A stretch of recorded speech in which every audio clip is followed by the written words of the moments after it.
আমরা ঢাকার বাইরের একটা পার্সেল রেডি করছি। পার্সেলটি ইউকে থেকে একজন প্রবাসী ওনার ফ্যামিলির জন্য অর্ডার করেছেন। পার্সেলটি যাবে হবিগঞ্জ। আমরা পার্সেলটি এখন প্যাকিং করব। উনি দারুণ সব মাছ অর্ডার করেছেন। উনি নদীর চিতল অর্ডার করেছেন একটা, যেটা 3 কেজি সাইজের নদীর চিতল। খুব দারুণ একটা চিতল অর্ডার করেছেন। আমরা চিতলটা শুরুতে দিয়ে দিলাম। হ্যাঁ, তারপর দিচ্ছি কোরাল, ভেটকি কোরাল, যেটা ভেটকি কোরাল অর্ডার করেছেন 1 পিস।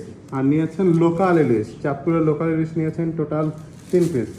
হ্যাঁ, 3 পিস ইলিশ দিয়ে দিচ্ছি। একটু আগে দেবো এটা। হ্যাঁ, 3 পিস ইলিশ দিয়ে দিলাম। আমরা এখন নিচের লেয়ারটাতে একদম পর্যাপ্ত পরিমাণে বরফ দিয়ে দিব। ফুল লেয়ার করে দেন এটা। নদীর গলদা, যেটা 10 থেকে 13 পিসে কেজি হয়, এই সাইজের গলদা দিচ্ছে 2 কেজি।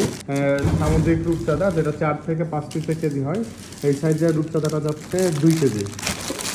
উনি আমাদেরকে পেমেন্টটা আগেই পাঠিয়ে দিয়েছিলেন, তাই ওনার কিছু টাকা আমাদের কাছে বাড়তি ছিল।